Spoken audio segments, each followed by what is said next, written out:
Wassalatu wassalamu ala ashrafil anbiya'i wal mursalin Sayyidina Muhammadin wa ala alihi wa ashabihi ajma'in.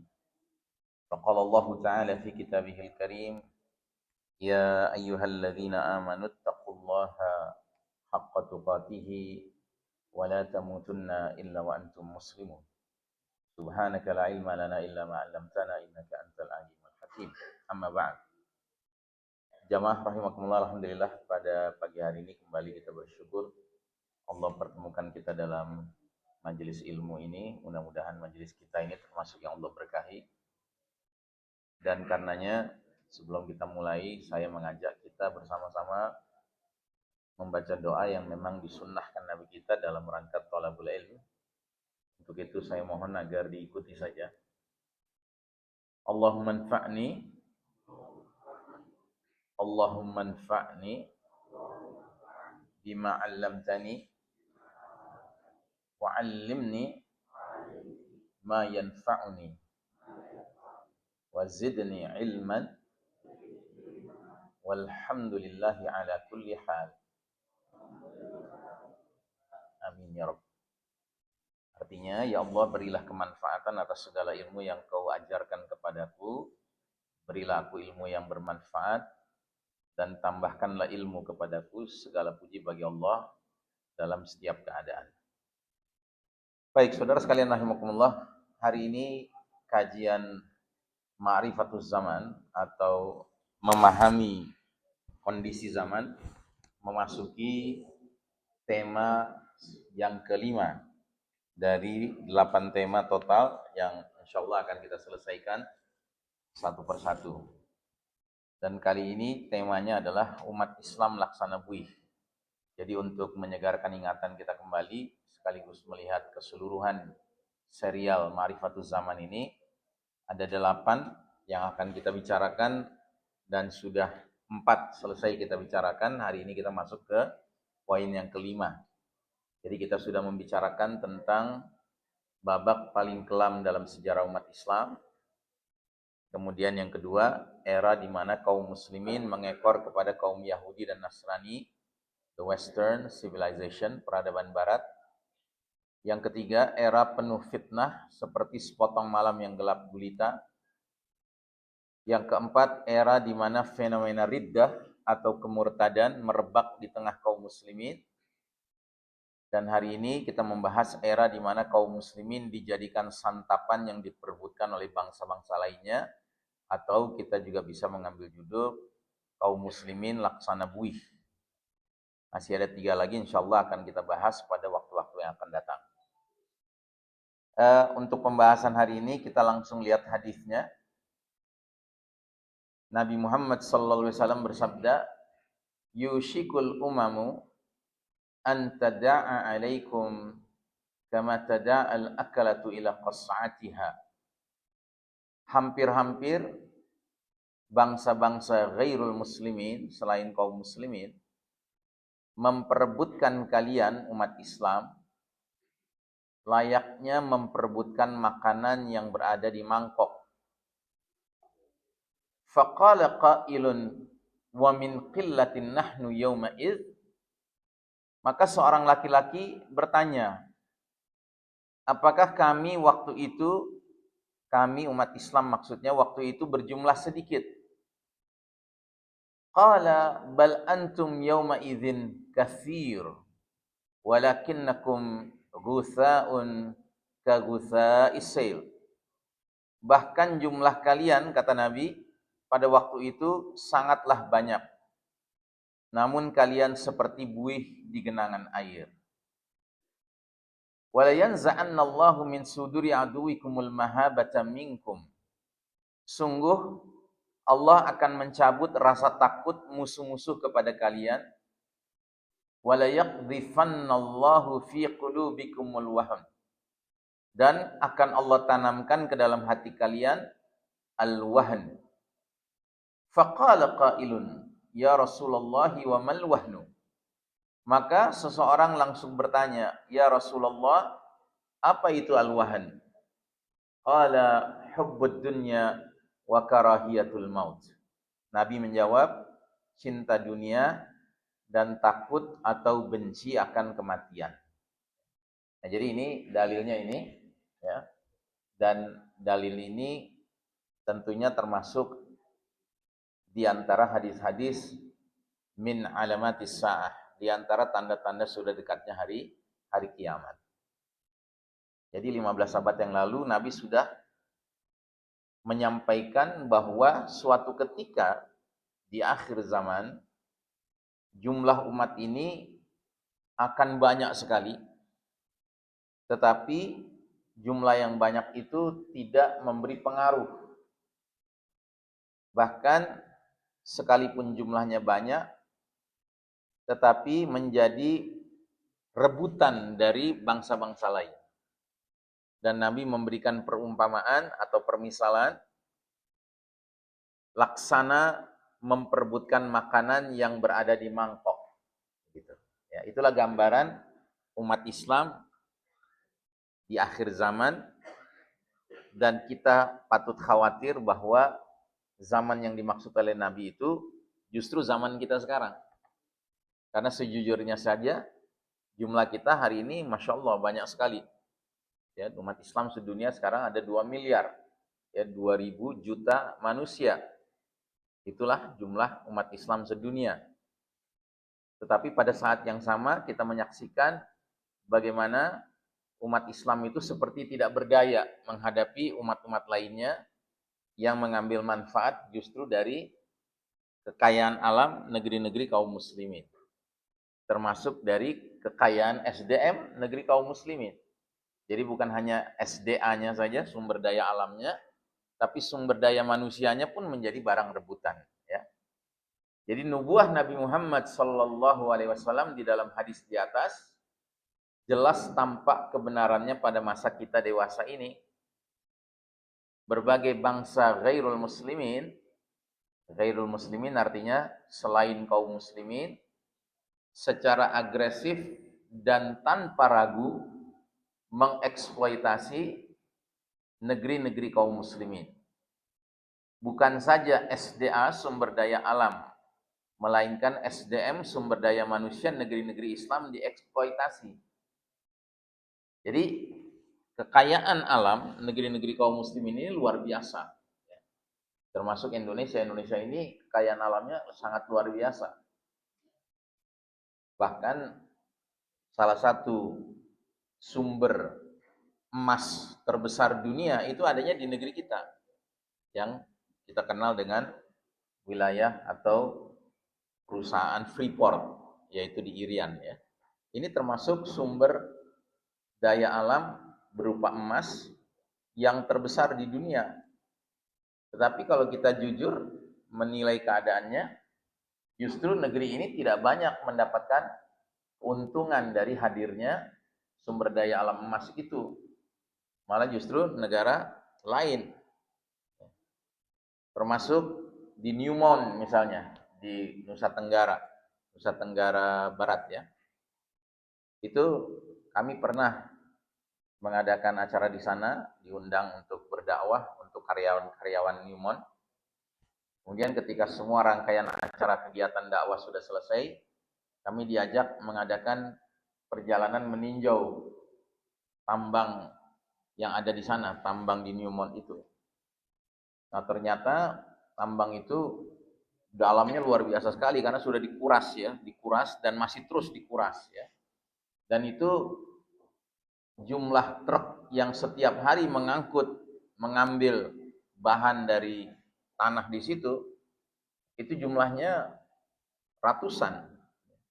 Dan satu truknya itu ukuran bannya saja lebih tinggi dari kita, ukuran bannya itu. Jadi truknya besar sekali.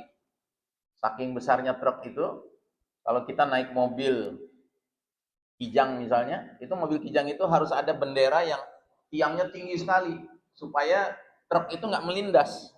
Karena si drivernya nggak bisa lihat, yang kecil-kecil di bawah itu nggak bisa dilihat. Jadi bayangkan Pak, begitu banyak tanah yang isinya aneka kekayaan alam negeri ini diangkut.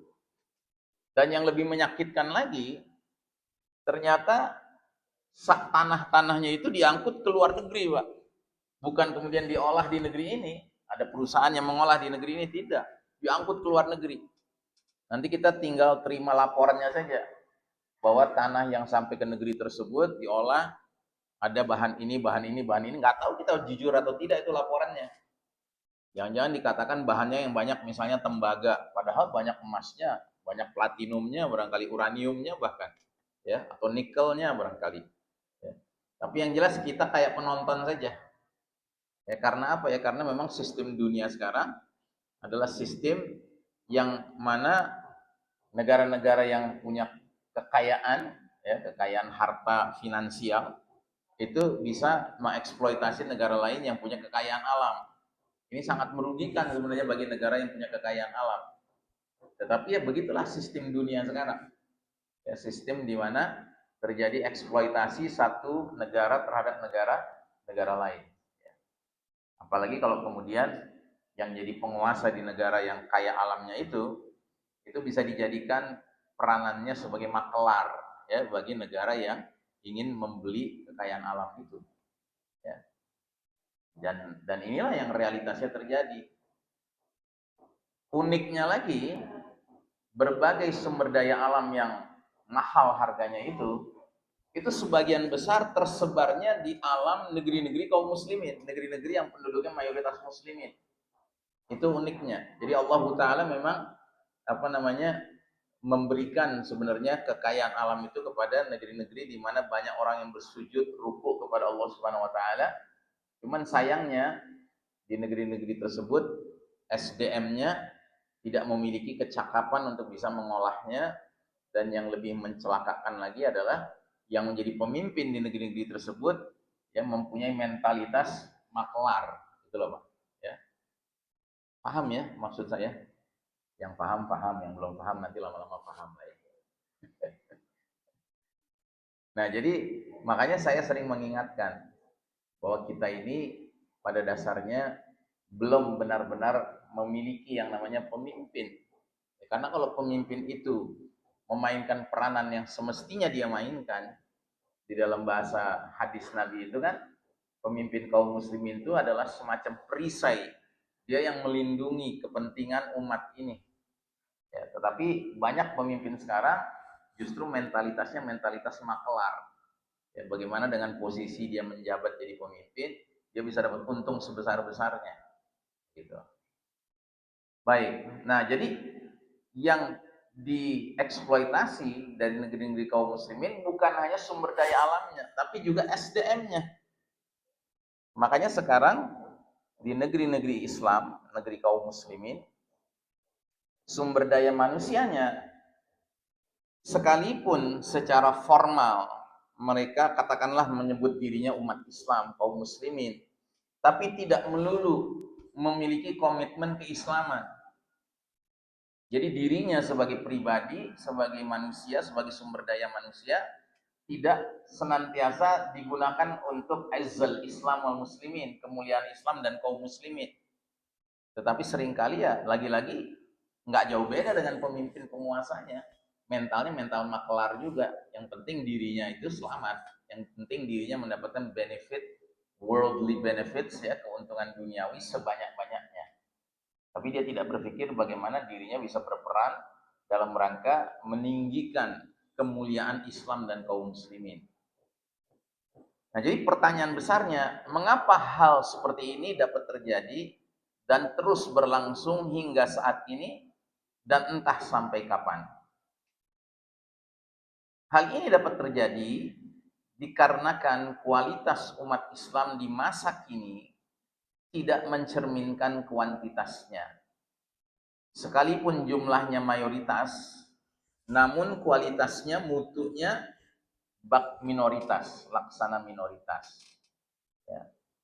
Jadi pernah ada penelitian di negeri Indonesia ini yang penduduknya mayoritas muslim ini, itu dari seluruh muslimin yang ada, itu yang meninggalkan sholat itu mencapai hampir 70%.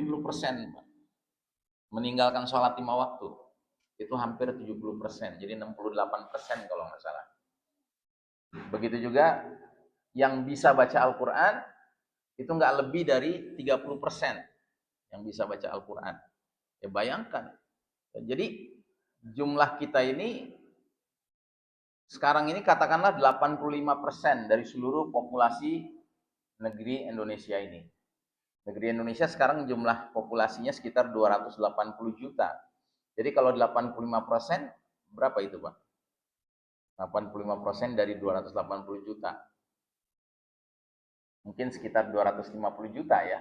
250 juta sebut saja. Nah jadi yang bisa baca Quran dari 250 juta itu nggak sampai 30%. Berarti nggak sampai 30%, nggak sampai berapa? Nggak sampai berapa itu? Hah? 75 juta. Ya. Ya, jadi sedikit sekali. Sedangkan yang sholat, tadi sudah dikatakan, itu yang meninggalkan sholat, maaf ya, itu sampai berapa tadi saya katakan?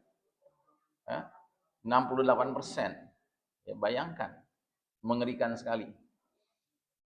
Ya walaupun kalau kita mau bandingkan di wilayah lain, negeri kaum muslimin lain, ada juga yang lebih parah. Ya. Contohnya misalnya, yang sekarang sedang bergolak di Suriah. Ya. Suriah ini selama puluhan tahun, itu penguasanya itu dikenal orang sebagai muslim. Padahal sebenarnya mereka itu agamanya nggak jelas. Mereka itu Syiah, dan sekte Syiahnya namanya Nusairiyah dan Alawiyyin. Ya. Nah ini mereka ini sangat benci dengan Ahlus Sunnah wal Jamaah sama kita ini. Makanya selama puluhan tahun saudara-saudara Muslim kita di Suriah itu ya itu mengalami penzoliman yang dahsyat sekali oleh rezim Assad, keluarga Al-Assad. Ya karena dulu yang menjadi presidennya adalah Hafiz Assad tahun 71 sampai tahun 2000 ketika dia meninggal. Setelah itu yang menggantikan anaknya, ya. Siapa anaknya? Raka siapa? Raka. Bukan Raka ya. Anaknya itu namanya Bashar Assad. Nah, Bashar Assad ini memimpin dari tahun 2000 sampai 2024 kemarin. Nah, jadi mereka ini menganiaya saudara-saudara kita kaum muslimin Sunni di Suriah, dan bahkan mereka memiskinkan dan membodohkan kaum muslimin di Suriah. Sehingga di Suriah itu ada orang mengaku muslim, mengaku Sunni, tapi kalau ditanya sholat zuhur itu berapa rakaat, jawabannya 2 rakaat.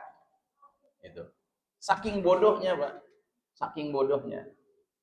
Nah, jadi ya begitulah kondisi umat Islam hari ini. Ya.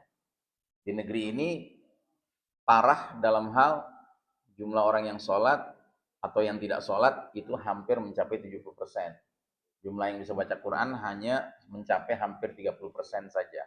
Gitu. Tapi di Suriah itu bahkan sampai ke tingkat jumlah rakaat saja nggak tahu dari sholat wajib 5 waktu itu. Ya.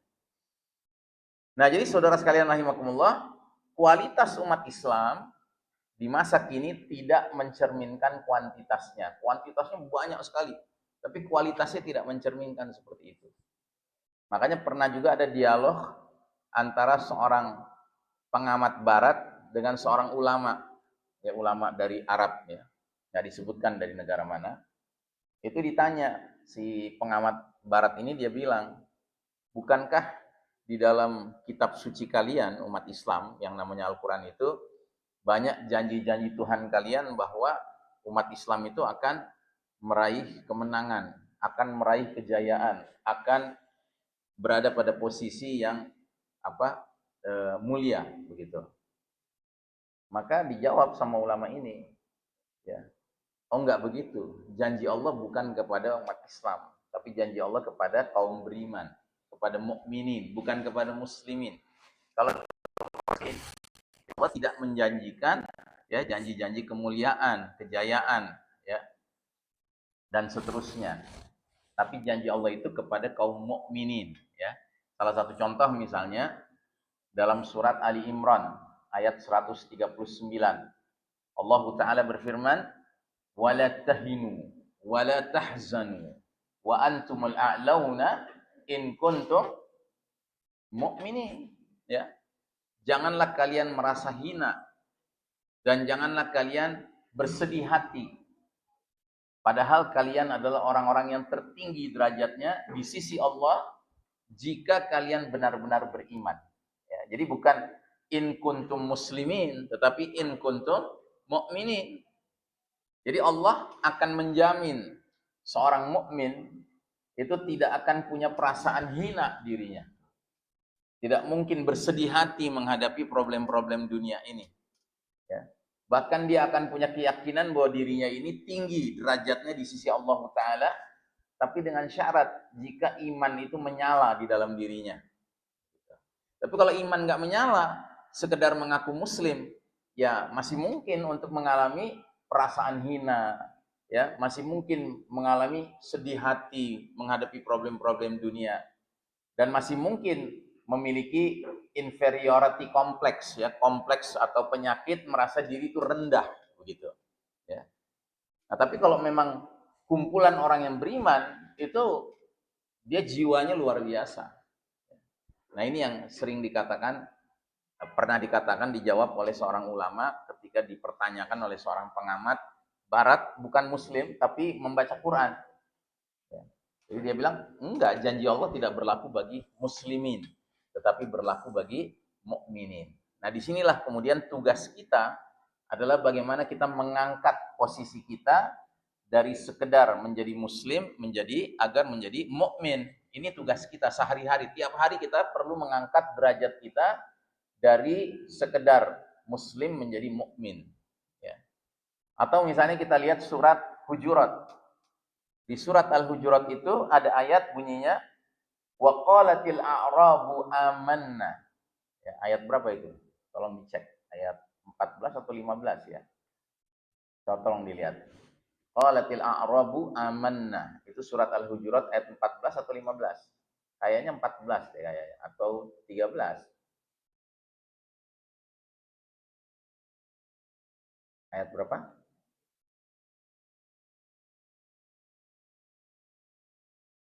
Ayat 14 ya. Surat Hujurat ayat 14. Surat ke-49 ayat 14. Apa kata Allah? Wa qalatil a'rabu amanna. Orang-orang Arab Badui itu datang kepada Nabi Muhammad SAW dan mereka mengaku amanna, kami telah beriman. Ya. Allah Ta'ala menyuruh Nabi kita jawab ucapan mereka ini. Kul lam tu'minu walakin qulu aslamna. Katakanlah wahai Muhammad kepada orang Arab Badui ini, kamu belum beriman. Tapi kalau mau mengaku, mengakulah sudah muslim, itu boleh. Ya, tapi ngaku beriman nanti dulu. Terus dijelaskan di ayat ini, walamma yadkhulil imanu fi qulubikum. Dikarenakan iman itu belum menghunjam ke dalam hati kalian. Ya, terus apa lanjutannya ayatnya?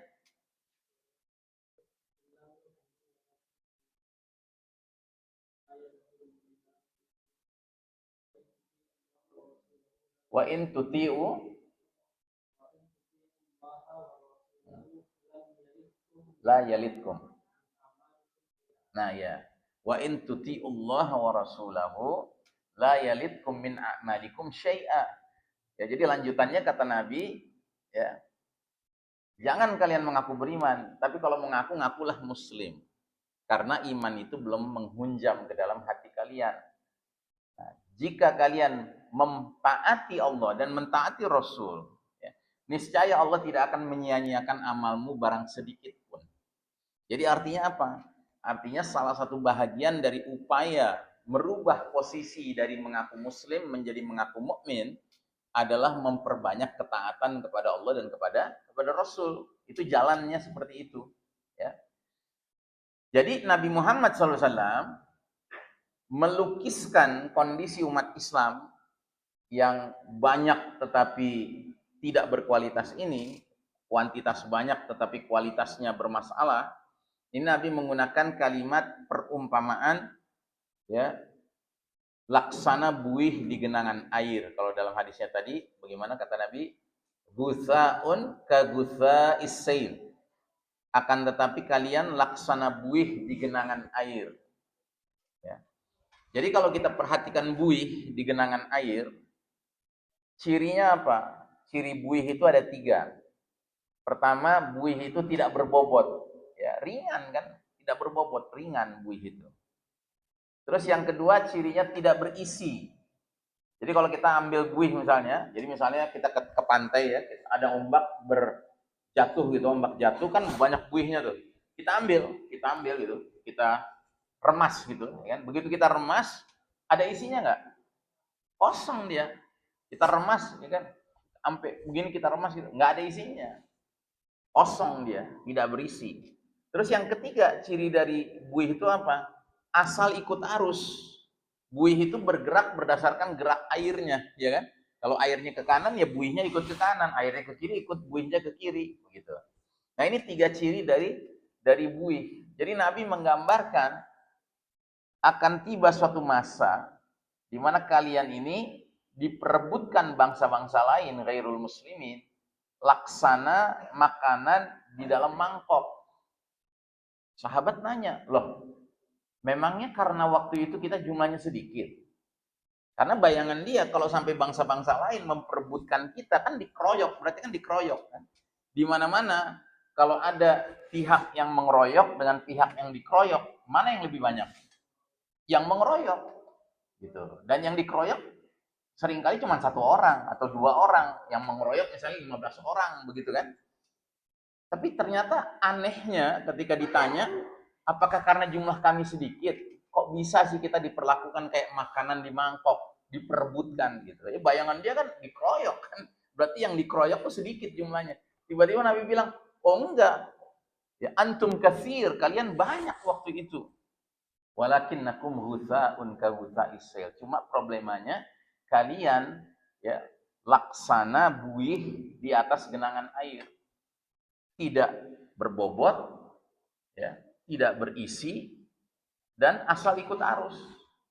Tidak berbobot itu artinya apa? Ringan. Tidak berisi artinya apa? Kosong. Ya. Asal ikut arus artinya apa? Nggak punya arah. Begitu. Nah, jadi pertanyaan selanjutnya, apa solusinya agar kualitas umat Islam dapat menjadi berbobot, berisi, serta benar arahnya? Nah, jawabannya adalah tarbiyah dan tarqiyah syakhsiyah Islamiyah. Tarbiyah itu artinya apa? Pembinaan, pendidikan, atau edukasi. Sedangkan tarqiyah itu artinya apa? Elevasi. Elevasi itu artinya diangkat, di-upgrade, ya, di-upgrade, ya, ditingkatkan kualitasnya, ya. Syakhsiyah Islamiyah itu artinya pribadi muslim. Jadi semua masing-masing kita yang mengaku diri muslim ini harus terlibat di dalam program tarbiyah dan program tarqiyah. Kalau tarbiyah kaitannya edukasi, kalau tarqiyah kaitannya dengan peningkatan derajat, ya. Dari 1 derajat ke derajat berikutnya kita naik, ya. Dan ini berarti mencakup 4 aspek. Setiap muslim wajib thalabul ilm, itu 1, ya, menuntut ilmu. Yang kedua, dia perlu mengaktifkan ibadahnya. Yang ketiga, dia perlu menampilkan akhlakul karimah, akhlak yang mulia. Lalu yang terakhir, dia perlu mengokohkan komitmen keislamannya. Jadi ini 4-empatnya harus berjalan bersama, beriringan. Jangan seseorang ilmunya banyak, tapi nggak dia amalkan sehingga ibadahnya payah. Begitu. Atau dia beribadahnya banyak, tapi nggak berdasarkan ilmu. Sehingga kadangkala dia mengerjakan bentuk-bentuk ibadah yang sebenarnya nggak ada dalilnya, nggak ada landasan nasnya, ya. Atau misalnya dia berilmu, dia beribadah, tapi akhlaknya ngawur, gitu, ya. Sehingga tega-teganya orang lagi cari nafkah disebut goblok misalnya, gitu, ya. Itu kan nggak berakhlak, gitu. Masa orang lagi melakukan satu kegiatan yang mulia, ya, itu diberikan sebutan yang sangat tidak pantas. Itu tandanya ada problem akhlak di sini. Ya. Nah, karena memang masing-masing ini punya manfaatnya atau fadilahnya, keutamaannya. Ya, meningkatkan ilmu menyebabkan kita menjadi orang yang faham. Meningkatkan ibadah menjadikan kita orang yang ruhnya kuat, spiritnya kuat. Kemudian menampilkan akhlak mulia menyebabkan kita menjadi orang yang sedikit kemungkinan bisa konflik dengan orang lain. Kalau orang itu akhlaknya mulia, dia itu kemungkinan konflik itu kecil sekali. Dan orang yang paling mulia akhlaknya siapa? Nabi Muhammad sallallahu alaihi wasallam. Yang sampai diabadikan dalam satu ayat bunyinya apa? Wa innaka la'ala khuluqin azim, dan sesungguhnya engkau wahai Muhammad benar-benar ada di atas akhlak yang mulia, budi pekerti yang mulia. Begitu. Nah, pertanyaan, Nabi Muhammad SAW dengan akhlaknya yang paling mulia, nggak ada tandingannya, punya musuh nggak? Punya musuh nggak? Punya. Nah, makanya jangan juga kemudian kita mengembangkan akhlak mulia dengan alasan ingin supaya damai sama semua orang. Terus kita mengira kalau seandainya ada orang yang nggak damai sama kita, lalu kita rubah akhlak kita supaya dia terima kita misalnya gitu. Itu nggak benar. Karena Nabi nggak pernah dibenci karena akhlaknya. Ya, nggak ada orang bisa membenci Nabi Muhammad SAW karena akhlaknya. Akhlaknya itu top gitu. Semua orang mengakui. Makanya selagi Nabi bahkan belum menjadi Nabi, itu orang-orang musyrikin Quraisy itu menggelari beliau dengan gelar apa? Al-Amin, laki-laki yang terpercaya. Karena apa? Karena akhlaknya. Jadi Nabi itu tidak bisa dibenci karena akhlaknya. Lalu Nabi dibenci karena apa? Karena apa Nabi dibenci? Karena akidah yang dia sampaikan. Karena ajaran yang dia sampaikan. Jadi Nabi itu lahir di tengah-tengah masyarakat musyrikin, ya, yang memperserikat Allah, ya, menyekutukan Allah Ta'ala dengan akhlaknya yang mulia, tapi pada titik tertentu Allah Ta'ala memberikan risalah, dan risalahnya itu adalah ajaran tauhid. Tauhid dengan syirik ketemu nggak? Nggak ketemu, ya. Syirik menuju ke neraka, tauhid menuju ke jannah, yang nggak ketemu. Nah, jadi Nabi itu secara akhlak nggak ada catatannya, sempurna akhlaknya. Tapi kenapa dia punya musuh? Karena musuhnya nggak cocok dengan apa yang dia ajak. Dia ajak kepada tauhid. Sedangkan mereka maunya syirik, maunya mempersekutukan Allah Ta'ala. Makanya kalau kita menjadi pengikut Nabi Muhammad SAW, jadilah orang yang tidak bisa dibenci karena akhlak.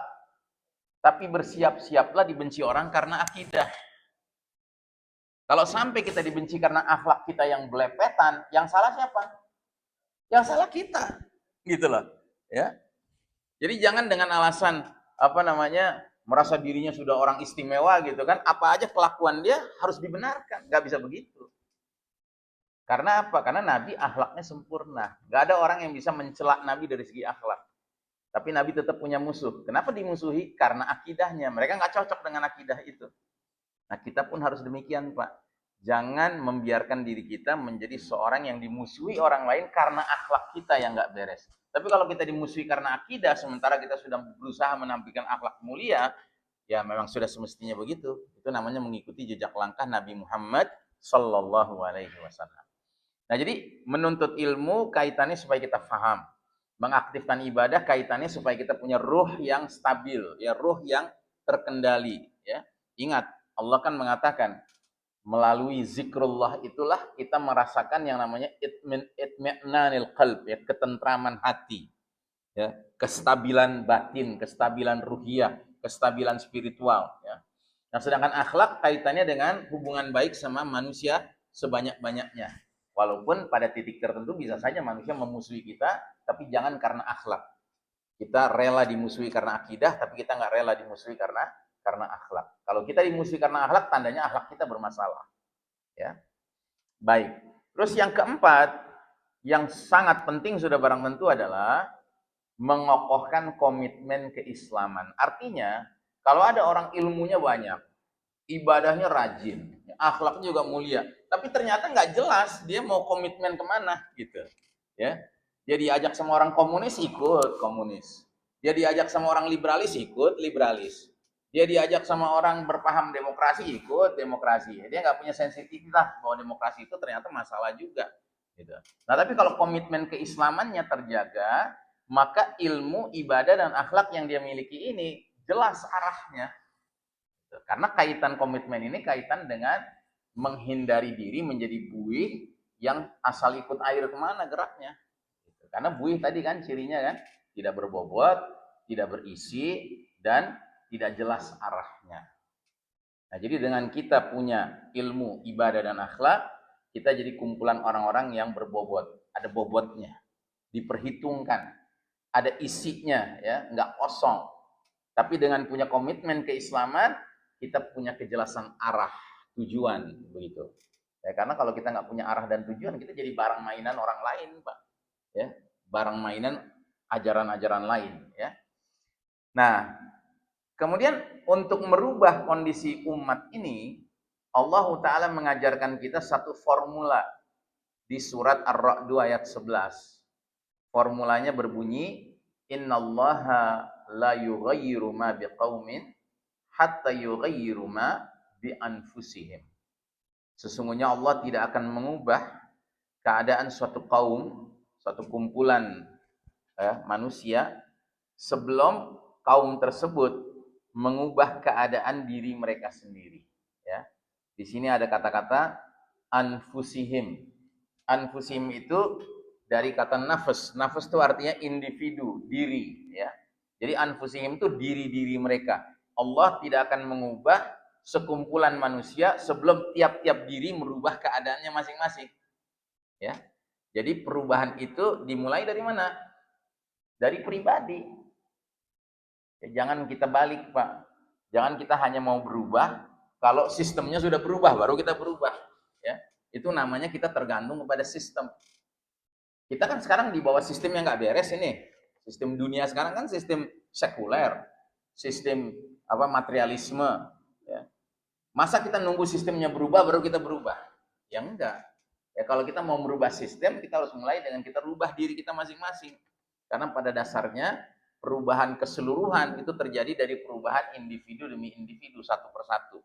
Ya. Ada kata-kata yang terkenal, yang kata-kata ini bukan ayat, bukan hadis, ya, bahkan bukan ucapan ulama. Ini ucapan orang biasa saja. Jadi ada seseorang yang dia sudah di tempat tidurnya sudah dalam keadaan menjelang matinya, tapi dia masih bisa berpikir. Jadi dia berpikir, dulu waktu saya masih muda sekali, ya, saya tuh melihat dunia yang begini kacau, saya punya cita-cita besar, mau merubah dunia. Gitu. Tapi setelah saya menginjak usia 20-an, saya akhirnya menyadari, wah merubah dunia nggak gampang. Gitu. Akhirnya saya kecilkan target saya mau merubah negara saya. Tapi setelah saya mencapai usia 40-an, ternyata merubah negara juga nggak gampang. Ya kan? Akhirnya saya perkecil lagi target saya mau merubah provinsi di mana saya tinggal. Gitu. Ternyata udah sampai usia 50-an nggak berubah juga provinsinya. Akhirnya sudah kecilkan saja, saya mau merubah kelurahan saya. Gitu. Udah makin tua lagi, ternyata kelurahannya nggak berubah juga. Sudahlah, saya rubah keluarga saya aja dulu. Ternyata keluarganya juga nggak berubah. Akhirnya begitu dia sudah menjelang kematian, dia mikir, mestinya terbalik. Mestinya saya mikir, saya rubah diri saya dulu. Mungkin dengan saya merubah diri saya, baru saya bisa merubah keluarga saya. Ya. Dengan saya merubah keluarga saya, mudah-mudahan nanti tetangga saya ikut ketularan, kelurahan saya berubah. Gitu, ya kan? Nah jadi begitu berpikirnya.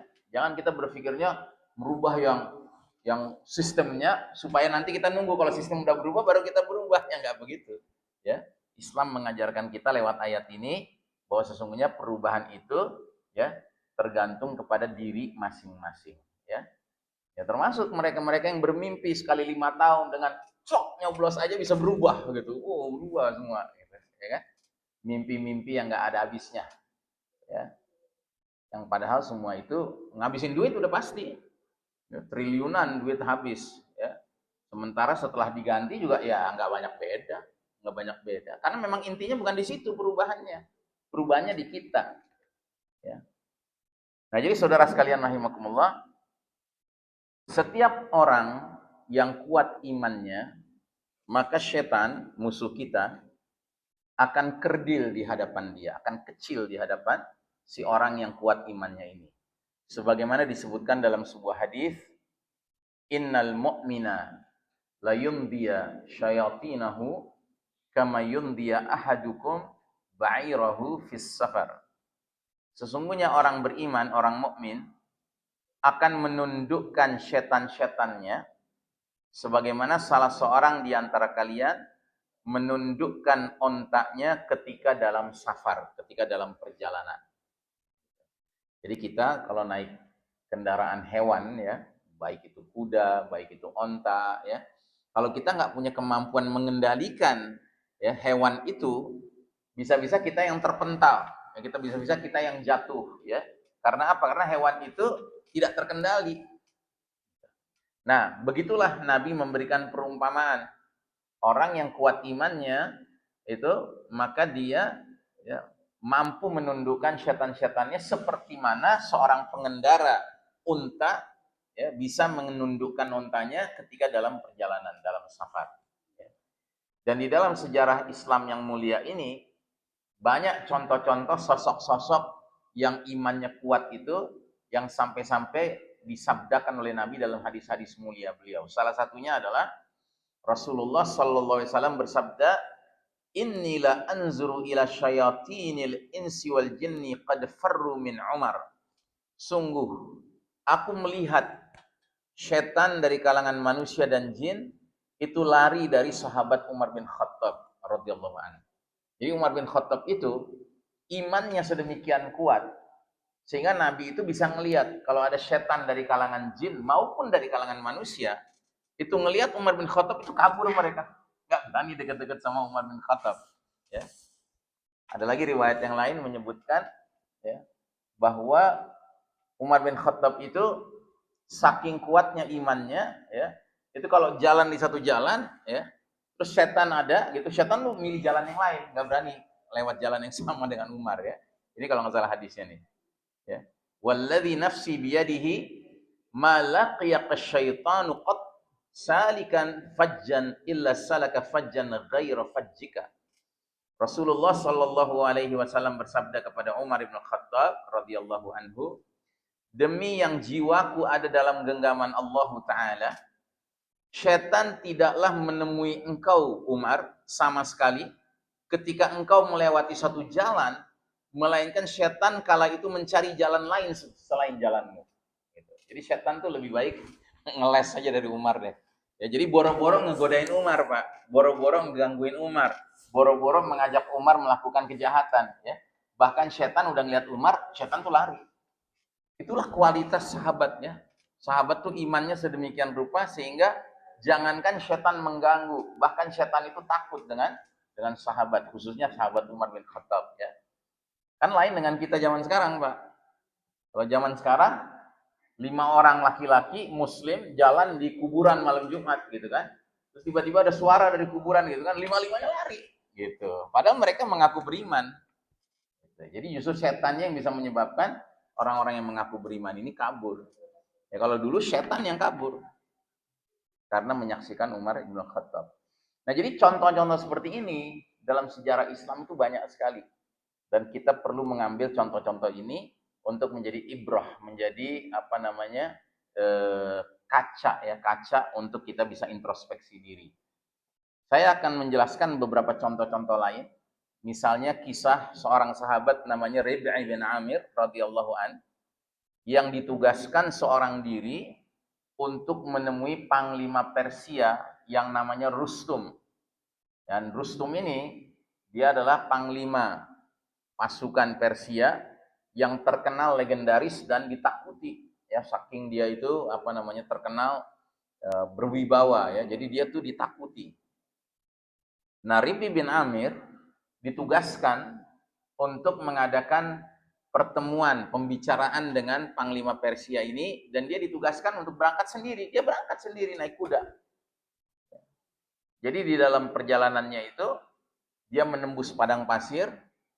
Terus dari kejauhan dia lihat tendanya Rustum. Dia tidak tahu itu tendanya Rustum, tapi dia sudah bisa menduga, oh ini tendanya Rustum. Dia lihat dari kejauhan, di depan tenda itu digelar karpet merah gitu Pak, menyambut tamu. Nah dia mendekatkan kudanya ke arah tenda itu, ke arah karpet itu. Ternyata ujung karpet sampai ke pintu tendanya itu jauh sekali Pak, karpetnya panjang benar.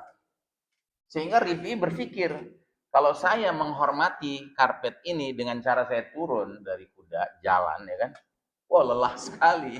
Sementara dia sudah berkuda sekian jauh kan, jarak sekian lama. Akhirnya daripada dia berpikir macam-macam, sudahlah dia naik kudanya, dia injak aja gitu dengan kudanya itu karpet mewah itu. Ya. Nah sebenarnya dia pingin kalau bisa naik kuda itu sampai masuk ke dalam tenda, tapi nggak mungkin karena pintunya pendek, nggak muat kudanya kan. Akhirnya dia turun dari kudanya. Ternyata setelah dia turun pun dia lihat pintu itu pendek sekali. Kalau dia masuk dia harus membungkukkan badannya.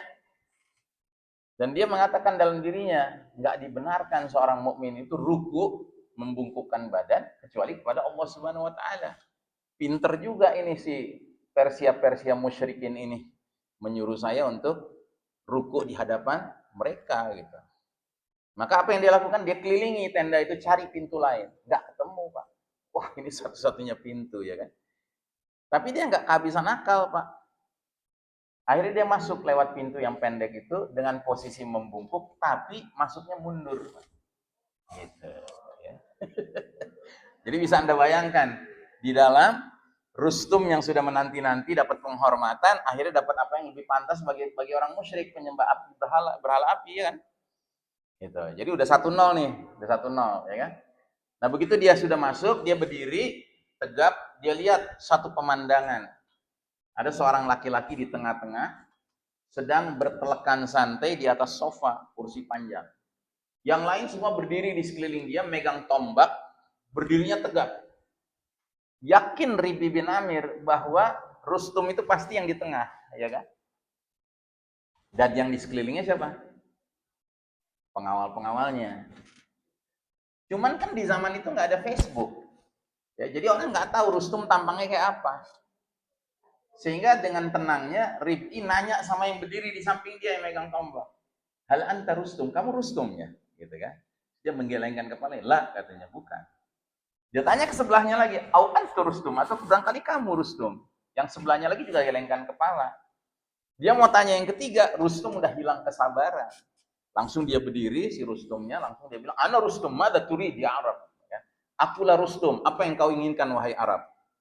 Maka Rib'i dengan senyum-senyum dia mengatakan, oh rupanya saya sedang berhadapan dengan satu bangsa yang sudah kalah sebelum berperang. Wah, itu cywarnya hebat sekali, Pak.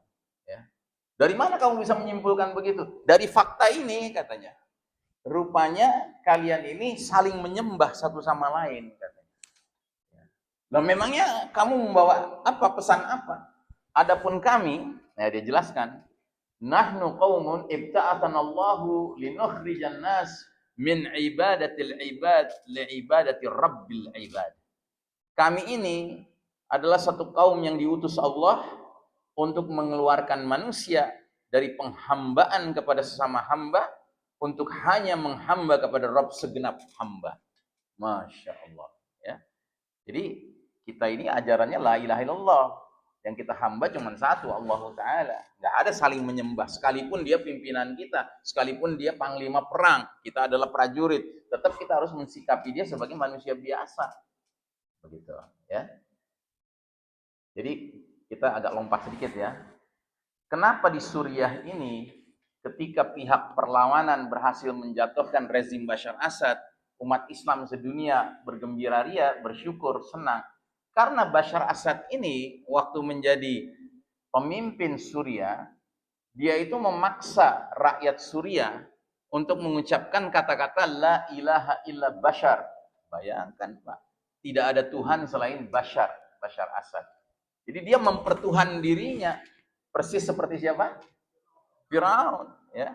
Firaun kan mengatakan di hadapan rakyat Mesir yang dia pimpin, ana rabbukumul a'la, aku Rabb kalian yang maha tinggi. Ya. Makanya sampai ada video seorang Muslim Sunni, mukmin Sunni di Suriah itu dipaksa sama tentara-tentara Bashar al-Assad untuk mengucapkan la ilaha illa Bashar. Dia nggak mau, dia bilang la ilaha illallah. Ya kan? Akhirnya dia ditanam hidup-hidup, Pak. Ya, kepalanya saja yang muncul. Terus kemudian terus tetap disuruh ucapkan la ilaha illa Bashar. Gak mau dia. Akhirnya pelan-pelan ditanam, Pak, dia hidup-hidup gitu. Dia terus saja mengucapkan la ilaha illallah, la ilaha illallah, la ilaha illallah. Nah, jadi ini esensi ajaran kita. Esensi ajaran kita adalah kita datang ke dunia ini untuk mengajak manusia, ayo rame-rame kita tinggalkan penghambaan kepada sesama manusia, untuk mari kita menuju penghambaan kepada Rabb-nya segenap manusia, Allah Subhanahu wa taala. Terus yang kedua, kata Rabi bin Amir kepada Rustum, ibta'athanallahu linukhrijan nas min dayiqid dunya ila si'atid dunya wal akhirah. Kami diutus Allah untuk mengeluarkan manusia dari sempitnya kehidupan dunia ini menuju luasnya, lapangnya kehidupan dunia dan akhirat. Itulah ajaran Islam. Jadi kalau kita menghayati ajaran kita ini, sekalipun kita hidup di dunia ini dalam keadaan sempit harta, sempit kesehatan, ya, tapi kita sadar bahwa hidup kita nggak hanya di dunia, masih ada alam berikutnya yang kita akan jadikan cita-cita yang sebenarnya, karena itulah kehidupan yang sebenarnya. Ya. Wa inna darul akhirata lahiyal hayawan, dan sesungguhnya kehidupan akhirat itulah kehidupan yang sebenarnya. Lalu yang ketiga, kata Rib'i bin Amir kepada Rustum, panglima Persia, ibta'athanallahu linukhrijan nas min jawril adyani ila adlil islami. Kami diutus Allah untuk mengajak manusia keluar dari kezaliman berbagai agama-agama menuju keadilan agama Allah al-Islam ini. Ya. Karena Islam ini ajaran intinya adalah keadilan. Islam tidak membenarkan kezaliman, tidak membenarkan kesewenang-wenangan. Ya. Nah, jadi saudaraku rahimakumullah, selesai dia berbicara demikian, dia tinggalkan tendanya Rustum. Belum terlalu jauh dia menaiki kudanya, ada seseorang yang menghentikan dia. Berhenti sebentar, wahai Arab, saya mau bertanya sesuatu. Ternyata yang menghentikan dia salah seorang pengawalnya Rustum. Dia tanya, ada apa? Saya mau bertanya kepada Anda, wahai Arab. Bagaimana caranya menjadi muslim? Siapa yang mau jadi muslim? Saya, katanya. Kenapa Anda mau menjadi muslim? Karena ucapanmu tadi.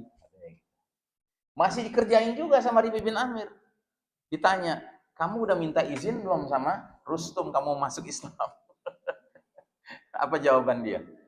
Buat apa saya minta izin sama dia untuk memilih agama saya, sedangkan saya lahir ke muka bumi ini saja, ya, dari perut ibu saya, ya kan, itu nggak ada izin, nggak pakai izin, dia bilang begitu, ya kan. Nah, artinya Rib'i sadar ini orang sudah benar-benar paham tauhid, ya. Jadi dia sadar bahwa dia memilih jalan hidup itu nggak perlu minta izin orang lain, yaitu pilihan dia. Jalan hidup ini kan kaitannya dengan keselamatan dunia dan akhirat. Masya Allah, ya. Jadi begitulah bobot kualitas para sahabat, ya, dahulu kala itu, yang hanya dengan ucapannya, dengan tampilannya sebentar saja, itu bisa menyebabkan hidayah itu sampai kepada orang kafir. Karena kualitas mereka. Nah, kualitas seperti inilah yang kita perlukan sekarang, Pak. Dan kualitas seperti inilah yang telah diperlihatkan oleh saudara-saudara kita di Gaza sekarang.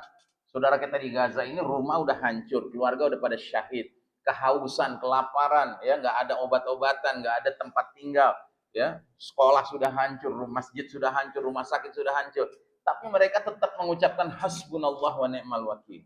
Makanya efek dari kelakuan mereka yang begini sabar menyebabkan orang-orang di barat itu ketika menyaksikan mereka akhirnya bertanya-tanya, apa rahasianya orang Gaza ini kok bisa begitu bertahan, resilient, ya kan? Akhirnya mereka pelajari, mereka adakan riset, mereka temukan Islam. Makanya sekarang hujan hidayah di barat itu luar biasa. Efek dari orang-orang barat yang peduli dengan, ya, apa yang terjadi di Marokatufanul Aqsa, ya, perang Badai al-Aqsa di Gaza ini. Masya Allah.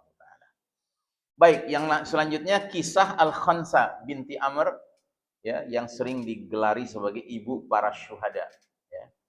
Ini bagi yang ingin baca kisahnya lengkapnya bisa baca dari buku 101 Sahabat Nabi karya Happy Andi Bastomi. Jadi Al-Khansa menikah dengan sahabat bernama Rawahah ibn Abdul Aziz As-Sulami. Dari pernikahan ini, ia mendapatkan karunia 4 orang anak laki-laki. Melalui pembinaan dan pendidikan tangan-tangannya, keempat anak lakinya itu telah menjadi pahlawan-pahlawan Islam. Dan Khansa sendiri terkenal sebagai ibu dari para syuhada. Hal itu dikarenakan dorongannya terhadap keempat anak lelakinya yang gugur syahid semuanya di medan Qaddisiyah.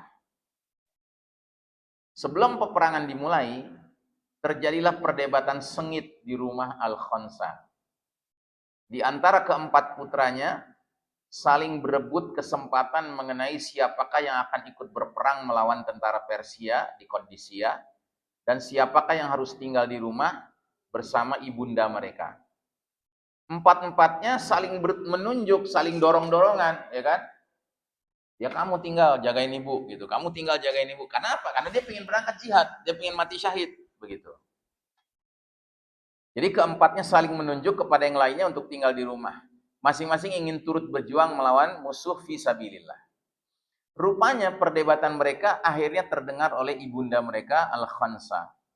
Maka Al-Khansa mengumpulkan keempat anaknya dan dia berkata, "Hai anak-anakku, sesungguhnya kalian memeluk agama ini tanpa paksaan.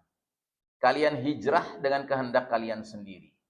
Demi Allah yang tiada ilah selain Dia. Sesungguhnya kalian ini putra-putra dari seorang lelaki dan dari seorang perempuan yang sama." Artinya kalian ini saudara kandung satu sama lain. Ayahnya sama, emaknya sama. Gitu ya.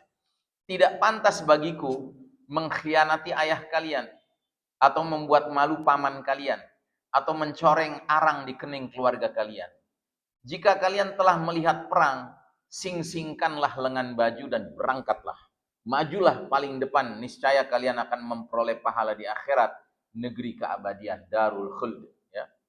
Hai anak-anakku, sesungguhnya tiada ilah selain Allah dan bahwa Muhammad itu Rasul Allah.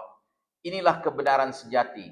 Maka untuk itu berperanglah dan demi itu bertempurlah sampai mati.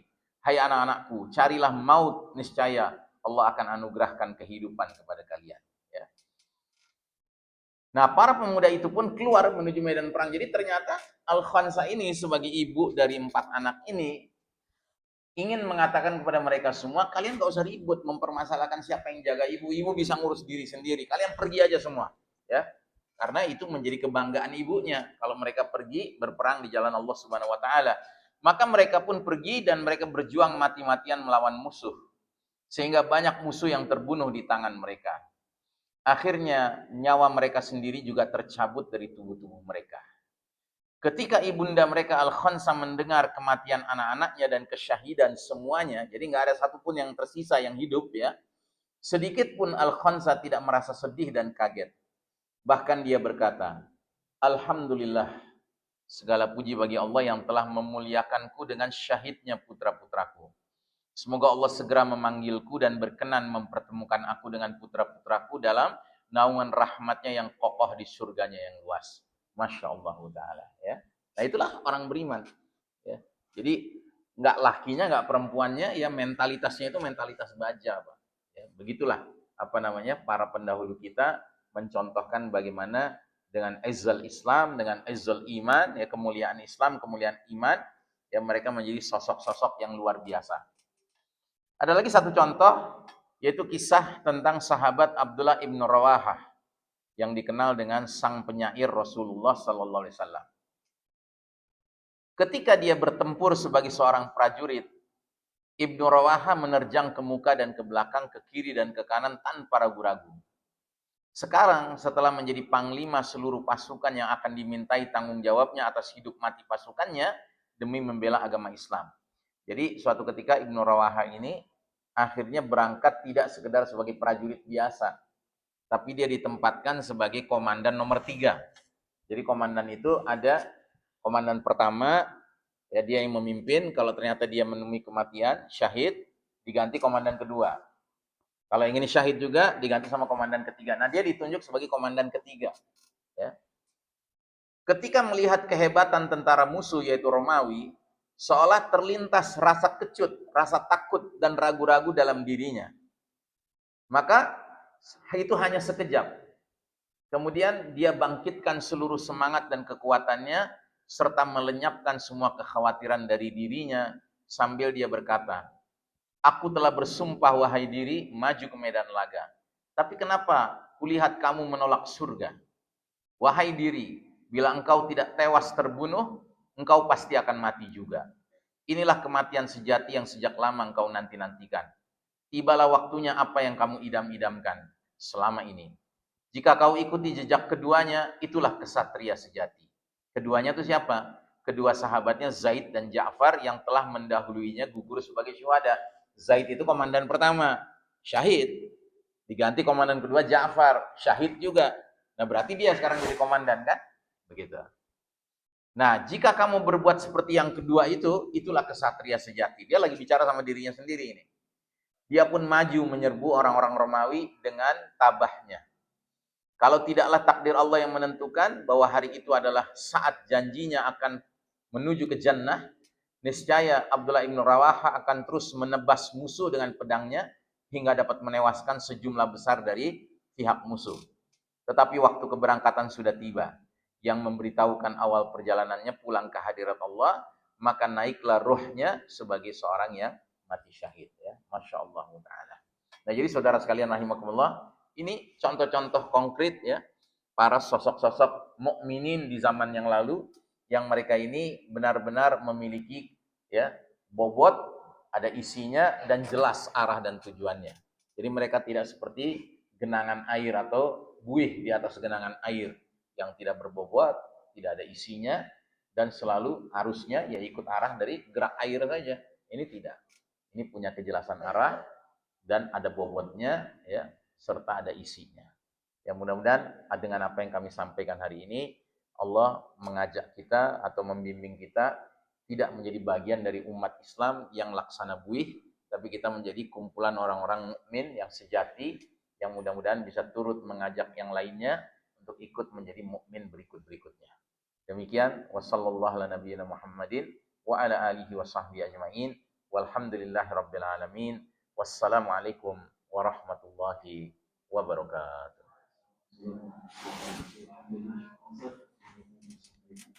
Baik, Bapak Ibu jemaah sekalian, kami membuka pertanyaan, 3 pertanyaan kurang lebih. Dan itu kami persilahkan dari Bapak satu. Dari Ibu mungkin dulu, ya. Ibu ada yang mau bertanya sekarang pertama. Dan cukup. Ya.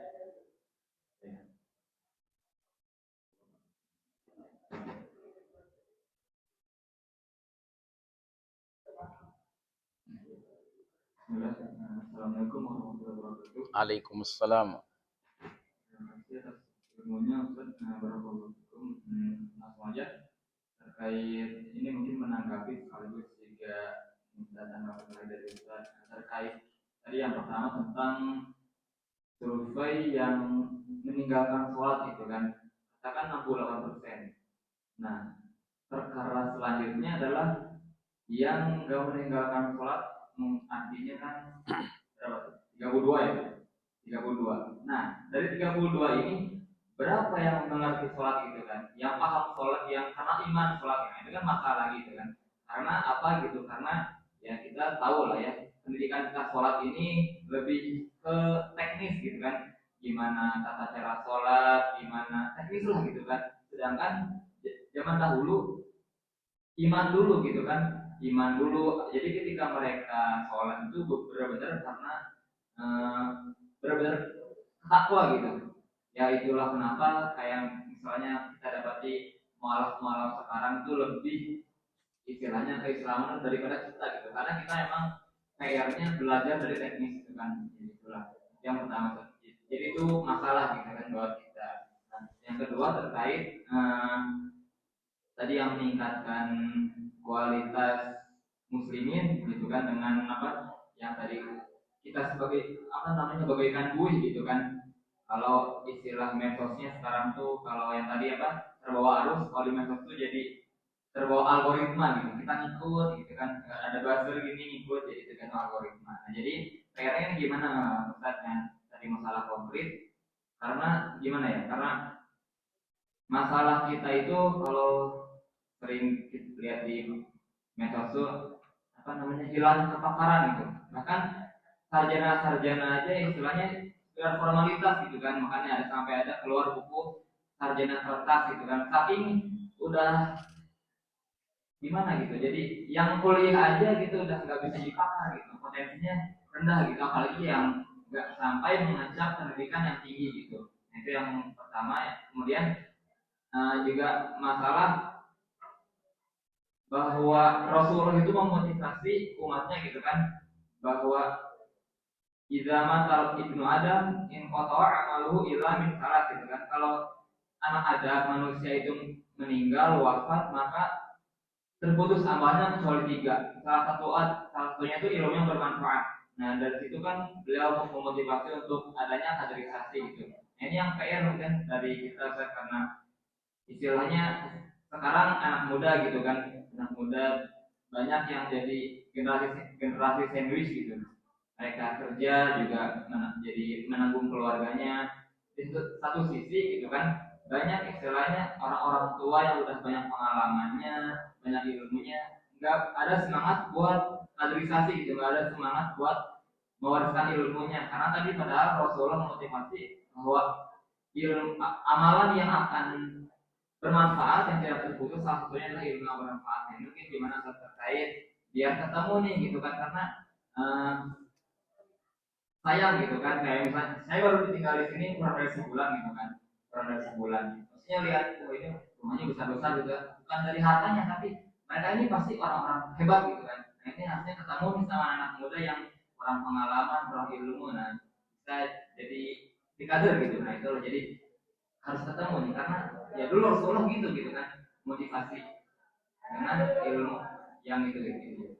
Mungkin itu menjadi tanggapan dari Ustaz gimana gitu, biar jadi kan kita nggak bisa ya menunggu sistem negara gitu gimana, jadi kita bisa memulai dari info kecil yang seperti ini. Itu aja kan.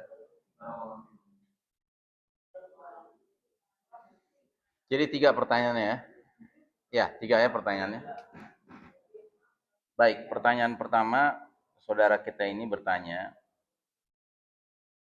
berapa persen dari yang memang melaksanakan sholat di negeri ini yang benar-benar paham sholat? Nah, ini pertanyaan bagus ya. Dan beliau menambahkan bahwa mengingat bahwa mereka yang sholat ini kebanyakan ketika belajar sholat itu yang dipelajari itu fikih sholatnya, teknis sholatnya, tapi tidak ditanamkan esensi sholatnya. Gitu ya. Ini memang penting ya, benar ini. Dan kita sekarang juga menyaksikan bahwa justru kalangan yang disebut mu'allaf, ya, orang yang memeluk Islam belakangan ketika sudah dewasa, dan dari hasil dia mencari kebenaran, itu seringkali mereka jauh lebih memiliki penghayatan akan esensi sholat daripada orang yang sudah lama menjadi muslim ya, dan sudah rajin sholat, tetapi sholatnya hanya berlandaskan kemampuan pemahaman akan teknis sholatnya, tapi tidak memiliki apa penguasaan esensi sholat. Ya, ini memang problem yang harusnya semua kita ya, bertanya pada diri masing-masing, sejauh mana sebenarnya kita paham sholat itu. Bahkan kan kalau ulama itu mengatakan bahwa sholat itu intinya, atau sholat itu maknanya adalah doa, itu maknanya. Berarti ketika kita sedang sholat, keseluruhan hati kita itu dalam kondisi sedang berdoa, memohon kepada Allah Subhanahu Wa Taala. Ya. Karena kata sholat itu sendiri, itu maknanya adalah sedang berdoa, sedang memohon kepada Allah Subhanahu Wa Taala. Tapi kalau kita sibuk memikirkan, udah berapa rokaatnya, ini bacaannya bener, kayak lupa gitu bahwa kita sedang berdoa kepada Allah Subhanahu Wa Taala. Nah, jadi memang ini poin penting, dan karenanya saya mengajak kita semua, mari kita masing-masing melakukan pendalaman, perenungan tentang apa sih sholat itu. Nah, belum lagi kalau kita kaitkan dengan sebuah ayat di surat Al-Ankabut ya kalau nggak salah, Innas sholata tanha anil fahsya'i wal munkar. Sesungguhnya salat itu akan mencegah perbuatan keji dan mungkar. Sehingga aneh sekali, ya kan?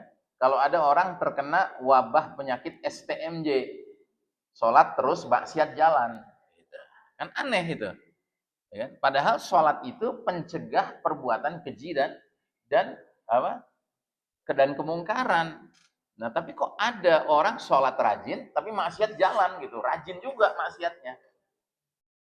Nah, ini kan berarti di sini ada problem bahwa dia selama ini dalam mengerjakan sholatnya dia tidak menangkap esensinya, tidak menangkap substansinya. Ya, substansi sholat itu adalah doa satu, dan kedua, sholat itu semestinya menjadi perisai bagi dirinya dari keterlibatan akan perbuatan keji dan mungkar. Kalau dia masih sholat juga tapi berbuat keji dan mungkar, berarti sholatnya ada yang nggak benar, kan begitu. Itu yang harus dia cek, harus dia periksa kembali. Ya. Kemudian yang kedua, bagaimana caranya kita bisa mengatasi problem asal ikut arus ini? Ya. Nah, mengatasi problem ini, masing-masing kita harus memiliki yang namanya SIE kalau istilah saya. Small Islamic Environment. Jadi kita harus masing-masing punya lingkup pergaulan yang islami, yang di situ kita bisa ngecas baterai iman kita. Yang ideal, SIE itu adalah dalam bentuk apa? Dalam bentuk family, keluarga. Di keluarga itulah semestinya terjadi proses recharging the battery of iman, ya. Ngecas ulang baterai keimanan kita. Makanya di dalam konteks kehidupan berumah tangga, seorang suami, seorang ayah itu pulang ke rumah, ya, dia itu mestinya mendapatkan cas akan iman yang dia miliki. Dia pulang ke rumah, ya, dia juga mencas ya anak-anaknya, dia mencas istrinya.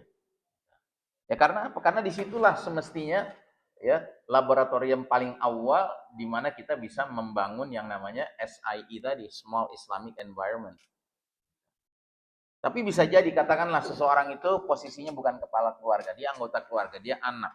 Kemudian ternyata ayah ibunya juga nggak paham agama, ya, jauh dari agama. Ya. Nah maka si anak ini harus mencari lingkungan pergaulan, persahabatan dengan orang-orang soleh yang dikenal dengan istilah sohbatus solihin, persahabatan dengan orang soleh. Ya. Makanya Nabi sampai mengatakan almar'u ala dini khalilih, seseorang akan mengikuti agama keyakinan sahabat karibnya. Falyanzur man yukhaliluh, maka hendaknya tiap-tiap orang memperhatikan siapa yang dijadikan sahabat karib. Pada dasarnya siapa sahabat karib kita, itulah diri kita. Ya, jadi kalau misalnya masing-masing disuruh ambil kertas, tulis 5 sahabat karib Anda. Tulis masing-masing. Siapa orang yang paling dekat dengan Anda. Terus begitu Anda lihat 5 nama itu, Anda lihat satu persatu. Oh, si Fulan, dia tukang bohong. Ya kan? Yang kedua, si Fulan, oh dia tukang ini, nunda-nunda sholat. Ya kan? Yang ketiga, ya, dia tukang main game aja, habis waktunya untuk main game aja. Ya kan? Yang keempat, dia durhaka sama orang tua. Ya, yang kelima, pezina, gitu ya. Ya kira-kira diri kita ya itu. Ya. Kenapa? Karena itu jadi sahabat karib kita. Tapi sebaliknya kalau sahabat karib kita yang kita udah catat 5 orang, ternyata tepat waktu sholatnya, ya, cinta dakwah, ya kan, menyukai jihad fisabilillah, ya, berbakti pada orang tua, ya, selalu menepati janji. Kira-kira kita pun demikian. Karena pada dasarnya siapa diri kita itu tergantung siapa teman kita. Begitu.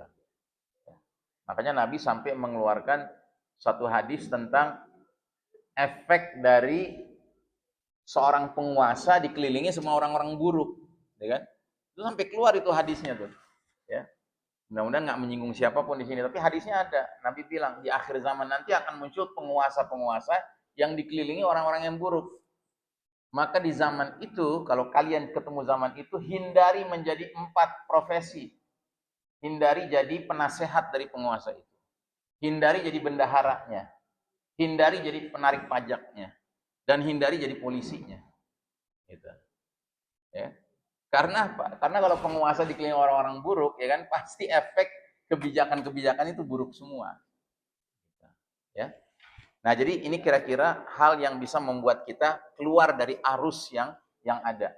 Ya. Jadi sekalipun arus dunia sekarang ini menuju kepada sekularisme, kepada nilai-nilai kebatilan, kemungkaran, tapi kalau kita berada dalam small Islamic environment yang saling memiliki komitmen untuk menuju ke arah Islam, ke arah ridho Allah Subhanahu wa taala, kita nggak akan kena pengaruh dari arus kebatilan ini. Dan tentunya di dalam small Islamic environment itu harus terjadi interaksi, ya, interaksi saling mempengaruhi. Karena kebaikan-kebaikan masing-masing itu harus ditularkan satu sama lain. Ya, apalagi masing-masing orang itu seringkali punya kelebihan, yang satu kelebihannya ini, yang lain kelebihannya lain lagi. Ya. Nah, ini kalau saling ditularkan gitu ya, itu Masya Allah. Dan penularan yang terbaik itu adalah dengan menjalankan program tawasau yang 3 itu. Tawasau bil haqqi, tawasau bis sabri, wa tawasau bil marhamah. Ya. Kira-kira begitu. Kemudian yang ketiga, saudara kita bertanya juga, Rasul memotivasi umat untuk menebar ilmu bermanfaat. Artinya perlu ada kaderisasi. Ya. Sekarang ini banyak generasi sandwich. Ya, ya baik. Jadi ya, kalau kita bicara kaderisasi, kita bicara pentingnya terjadi komunikasi, ya, interaksi antar generasi. Ya. Dan karena itu kita juga mengenal ada satu kaedah yang Nabi ajarkan kepada kita lewat hadis beliau, nahnu qaumun nuwaqirul kabira wa narhamus shaghira. Kita umat Islam ini adalah satu kaum yang menghormati yang lebih tua dan menyayangi yang lebih muda. Begitu. Nah, kalau ini terjalin dengan baik, dengan sendirinya akan terjadi proses kaderisasi. Kenapa? Karena ciri orang yang sudah lebih senior, lebih tua, itu cirinya apa? Ingin men-share pengalaman hidupnya. Dan ciri anak muda yang memang jujur menyadari kemudaan dirinya, ya, kehijauan dirinya, hijau tanda kutip gitu loh, belum berpengalaman, dia akan menjadi anak muda yang penuh dengan kesantunan, minta arahan dari yang lebih senior, dari yang lebih berpengalaman. Begitulah hubungan antara generasi tua dengan generasi muda seharusnya di dalam sebuah masyarakat kumpulan orang beriman. Dan kalau itu terlaksana dengan baik, dengan sendirinya terjadilah proses kaderisasi. Ya, kaderisasi itu sebenarnya transfer of experience, transfer of knowledge, transfer of attitude kan. Saling menularkan atau mentransfer pengalaman hidup, ilmu, kemudian juga sikap-sikap yang benar, ya, yang matang kepada mereka yang masih mentah, yang masih belum matang, begitu ya. Nah, jadi saya kira demikian. Kalau di kalangan para sahabat itu ada saling mengungkapkan, ya. Para sahabat itu kan beda-beda jadwal masuk Islamnya. Itu mereka-mereka yang as-sabiqunal awwalun, yang masuk Islam lebih dulu, itu kalau ketemu sama mereka-mereka yang masih baru masuk Islam, itu nanti yang baru masuk Islam tuh ngomong sama yang sudah lama masuk Islam, antum aksaruna ajran, waduh kalian ini para pionir, para pelopor, kalian lebih banyak pahalanya dari kami. Ya, kami baru masuk Islam, ya kan. Tapi si senior ini dengan penuh ketawaduan, kerendahan hati, dia jawabnya apa? Walakinnakum aqalluna dzamban. Tapi kalian lebih sedikit dosanya dari kami. Masya Allah, ya. Nah, itulah hubungan sahabat senior dengan sahabat junior, ya. Nah, begitulah hubungan yang harus diciptakan, ya. Karenanya dari dua arah, dari kalangan yang mudanya harus mendekati yang lebih tua, dari kalangan yang tuanya harus menunjukkan kemauannya untuk men-share pengalaman hidupnya kepada yang lebih lebih muda. Dengan cara demikian mudah-mudahan sarana kaderisasi itu bisa terwujudkan. Ya, wallahu alam bissawab.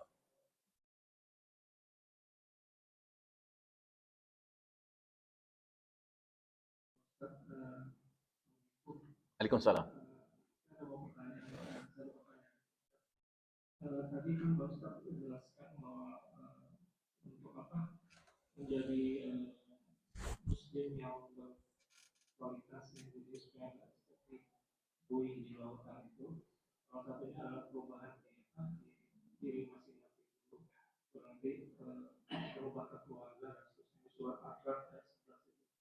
Nah, kalau merubah diri sendiri mungkin kita bisa, terus ke keluarga mungkin kita bisa ada intervensi.